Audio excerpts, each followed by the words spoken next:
Shalom dan selamat pagi Bapak Ibu Jemaat HKBP Resort Sungai Langkai. Kita akan mendengarkan firman Tuhan, kita berdoa. Damai sejahtera Allah yang melampaui segala akal, itulah kiranya menaungi hati dan pikiran saudara-saudari dalam Kristus Yesus Tuhan kita. Amin. Nas renungan untuk hari ini Kamis 1 September 2022 tertulis dalam Yesaya pasal 45 ayat 12. Akulah yang menjadikan bumi dan yang menciptakan manusia di atasnya. Tangankulah yang membentangkan langit dan akulah yang memberi perintah kepada seluruh tentaranya. Mungkin semua kita merasa kagum dengan kemajuan luar biasa yang dicapai oleh manusia dewasa ini dalam hal ilmu pengetahuan dan teknologi. Kemajuan-kemajuan itu telah membuat kehidupan kita tertolong dalam banyak hal, seperti peralatan pertanian, pengobatan, terlebih dalam hal transportasi dan komunikasi.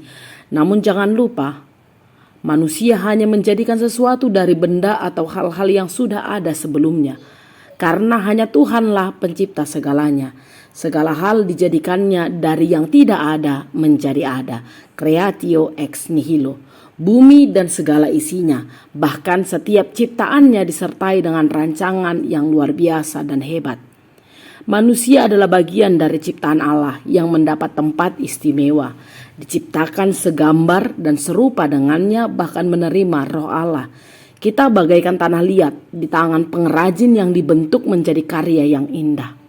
Namun demikian manusia tetap hanyalah ciptaan, bukan pencipta. Oleh sebab itu manusia tidak boleh berbantah dengan penciptanya.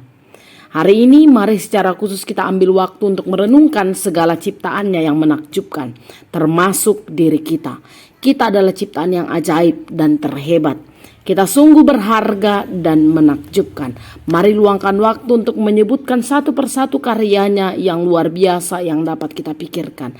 Dan pujilah dia, beri kemuliaan dan hormat pada Allah, pencipta semesta yang luar biasa. Amin, kita berdoa. Karyamu luar biasa dalam hidup kami ya Allah. Biarlah Engkau terus menerus menjaga kami dan menyediakan yang terbaik bagi hidup kami. Kami serahkan diri kami hanya ke dalam tangan pengasihan Tuhan. Kita sama-sama mengucapkan doa. Bapa kami yang di surga, dikuduskanlah namamu, datanglah kerajaanmu, jadilah kehendak-Mu di bumi seperti di surga. Berikanlah kami pada hari ini makanan kami yang secukupnya, dan ampunilah kami akan kesalahan kami, seperti kami juga telah mengampuni orang yang bersalah kepada kami. Dan janganlah membawa kami ke dalam pencobaan, tetapi lepaskanlah kami daripada yang jahat, karena Engkaulah yang punya kerajaan dan kuasa dan kemuliaan sampai selama-lamanya. Amin. Kasih karunia Tuhan kita Yesus Kristus, kasih Allah Bapa dan persekutuan dengan Roh Kudus telah kiranya menyertai kamu. Amin. Selamat beraktivitas.